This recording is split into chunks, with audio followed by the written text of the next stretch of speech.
안녕하십니까. 2021년 3월 23일 최병호 이펙트 시작하겠습니다. 어제 제가 윤석열의 첫 가르침 이런 제목으로 유튜브를 해드린 적이 있는데, 그 내용이 뭐냐면 김형석 연세대 명예교수를 윤석열 전 검찰총장이 검찰총장을 던진 이후에 처음으로 외부 일정으로 만났다, 이런 말씀을 드린 적이 있죠. 그 만난 시점이 19일입니다.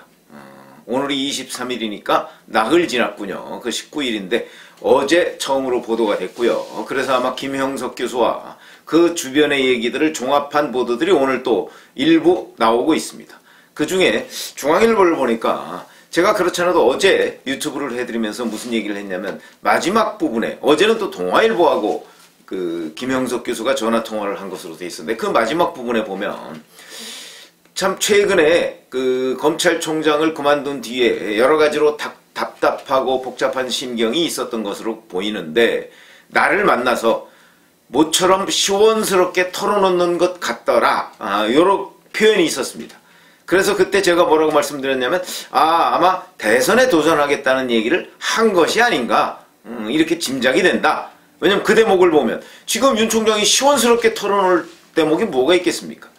그렇게 말씀을 해드린 적이 있는데, 오늘 중앙일보 보도를 보니까 그 얘기가 맞았나 싶은 얘기가 있습니다. 중앙일보 보도는 정치해도 될까요? 이렇게 물었다는 거거든요. 그런데 문제는 김형석 교수 본인한테 직접 그 취재를 한 것이 아니고, 이거는 법조계와 김형석 교수 주변한테 취재를 했다, 이렇게 얘기를 한 것으로 보아서는 아마 김형석 교수하고는 이 문제에 관해서는 김형석 교수가 답변을 안 했던가, 그러지 않았을까 싶은 생각이 드는데, 어쨌든 간에 이게 만약 사실이라면 결국 윤 총장 입에서 정치 얘기가 처음으로 나왔다, 이렇게 말씀을 드릴 수 있는 거죠.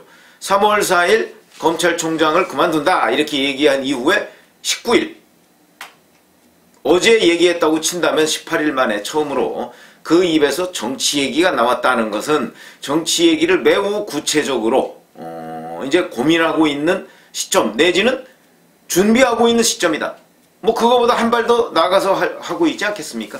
이런 얘기가 되는데, 중앙일보가 주변의 취재를 종합해서, 왜냐하면 김형석 교수와 윤석열 전 총장이 만난 게 2시간 정도 만났다고 하는데, 물론 대부분을 김형석 교수 말씀을 들었겠죠. 그러나 윤 전 총장도 질문을 했을 겁니다. 이런저런 질문을. 그래서 그 문답을 중앙일보가 재구성했더군요. 재구성이라는 것은 저희가 이제 그 윤 총장 쪽도 취재를 하고 김형석 교수 쪽도 취재를 해서 두 개의 문답이 이렇게 이루어지지 않았을까라고 이제 짐작을 해서 취재한 걸 바탕으로 해서 문답을 구성하는 건데, 글쎄요, 기자가 그런 식으로 취재를 하는 경우도 있기는 합니다만은, 저는 그렇게는 안 했습니다. 근데 어찌됐든 간에 그렇게 재구성을 한 것을 보면, 거기에 여러 가지 좀, 우리가 참고할 만한 대목들이 있습니다. 자, 이렇게 얘기했습니다. 윤석열 전 총장이, 자, 요즘에 무리한 검찰개혁 때문에 걱정입니다, 라고 얘기를 했더니 김형석 교수가, 정권을 위해서 뭔가를 바꾼다고 한다면 그건 개혁이 아니다, 개혁이다. 국가를 위해서 무언가를 바꾼다고 한다면 그것이 곧 개혁이다, 이런 식의 얘기를 했다는 것이고요.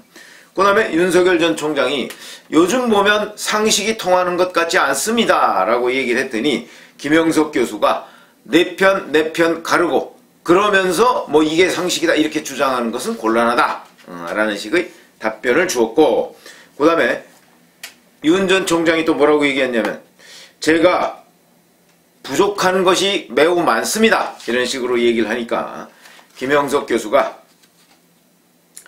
자, 애국심이 있으면 된다. 그리고 지금 운동권이 주류 세력이라고 하는데 그 사람들은 너무나 국제감각이 없다, 이런 얘기를 많이 했습니다.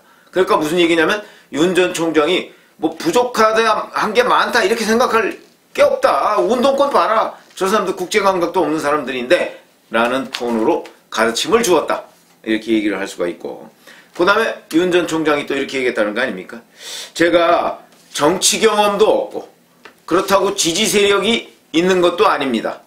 그러면서 이 걱정을 하니까 이제 김형석 교수가 또, 자, 그릇이 크고 애국심이 있으면 된다, 이렇게 얘기를 했다고 합니다. 그 다음에 또 윤 전 총장이 야권의 대통령 인재가 없지 않습니까? 이런 식으로 얘기를 했더니 김영석 교수가 아니 야권의 대통령 인재가 없다, 대통령감이 없다고 하지만 여권에도 없다. 문재인 대통령을 이어받겠다는 생각 이외에는 누가 제대로 된 대통령감이 있느냐 하고 또 가르침을 주었다. 그러면서 자 누구 한 사람이 능력이 있다 뭐 이런 것이 아니고 함께 일할 사람을 찾으면 된다. 이런 식으로 얘기해서 유능한 인재를 발굴할 것을 얘기를 했다. 이런 것들이 거기에 나와 있습니다. 그래서 이제 중앙일보가 전체적으로 보면 이렇게 요약을 했더군요. 정치를 해도 될까요? 라고 얘기한 부분에 관해서 김영석 교수가 이거는 아마 그 김영석 교수의 가르침을 쭉 요약을 한 것으로 보입니다. 이렇게 얘기했습니다. 애국심이 있는 사람, 그 다음에 그릇이 큰 사람, 국민을 위해 무언가 남기겠다는 사람은 누구나 정치를 해도 괜찮아요.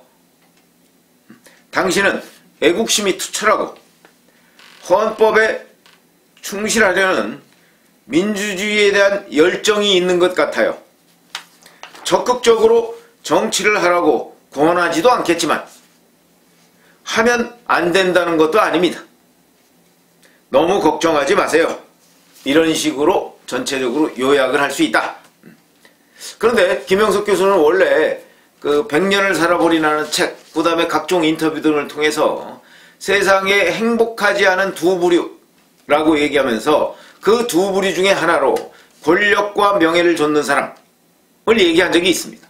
그러니까 평소의 지로는 아마도 권력과 명예를 좇는 사람은 행복하지 않다. 고로 누가 와서 정치를 하겠다고 한다면 그 정치하는 것을 특별히 권하지도 않는다. 뭐 이런 걸 우리가 유추해 볼 수 있는데 윤석열 전 총장 이제 앞에다 놓고서 제가 정치를 해도 될까요? 라고 질문을 하니까 아마 일종의 덕담이다. 이렇게 얘기를 할 수가 있는데 이 문답에서 우리가 뭘 느낄 수 있느냐? 첫 번째. 이 윤 전 총장이 정치를 해야 되겠다라고 생각을 하게 된 시점. 이게 대략 언제쯤이냐 하는 것을 우리가 짐작을 할 수가 있습니다.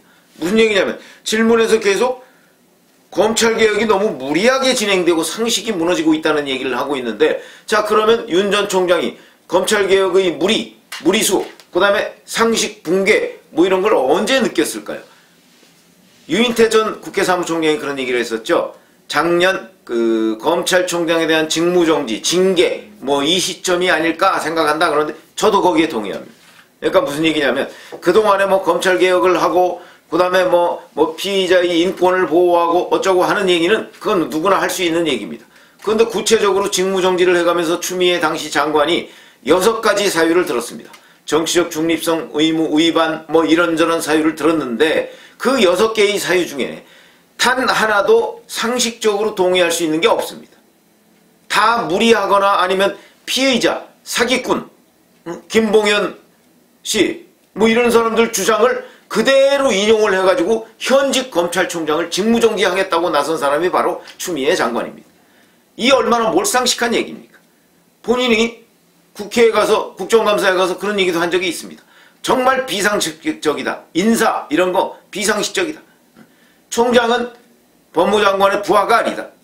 그거 마치 부하다라도 해가면서 뭐 내 명을 거역한 것이다. 아니 세상에 어느 나라 법무장관이 이 민주주의 시대에 내 명을 내렸다. 그러면 대통령 명은 어명이겠네요. 이런 식의 사고방식을 가지고 있는 게 정말 비상식적이고 민주주의 시대를 사는 사람의 사고방식에 맞지 않는다. 이런 생각을 누적해오다가 그리고 결정적으로 상식 붕괴, 무리한 검찰개혁 이런 부분에 관한 느낌을 가지고 내가 이걸 바꿀 수 있는 방법이 없구나. 바꿀 수 있는 방법은 검찰 법원에다가 직무정지에 대한 집행정지 신청, 징계에 대한 집행정지 신청. 이래서 마침 또 법원의 양심 있는 판사가 그 부분과 관련해서 윤 전 총장의 손을 들어주는 바람에 기사회생을 하기는 했습니다만은 만약에 그때 법원이 또 무슨 법연구에 뭐 어쩌고 하는 사람이 이상한 결정을 내렸으면 그냥 직무정지가 되거나 징계 2개월 뭐 이렇게 됐을 겁니다. 아마 그때 징계 2개월이 됐어도 지금쯤은 다시 복직을 하긴 했겠죠. 어쨌든 간에 이런 문제를 봐가면서 이걸 바꿀 수 있는 방법은 법원, 근데 법원도 절반만 믿을 수 있다. 아마 이렇게 판단을 했을 것이고, 궁극적으로는 정치밖에 없다. 아마 그 생각을 하지 않았을까. 그게 유인태 전 사무총장의 분석이고 저도 그런 분석을 했었다. 이런 말씀을 드리는데, 그래서 대략 결심한 시점, 뭐 이걸 우리가 짐작할 수 있는 대목이고요. 그 다음에 두 번째는, 자, 윤 전 총장이 매우 정치를 할 것이냐 말 것이냐, 뭐 저는 정치를 할 것이라고 보고요. 그랬을 때 매우 구체적 고민에 들어섰구나. 왜냐면 직접적으로 외부에, 이게 공개될지도 모르는 일인데 외부에 제가 정치를 해도 될까요? 라는 질문을 했다면 이것은 매우 구체적인 고민에 들어갔다, 이렇게 얘기를 할 수가 있고요.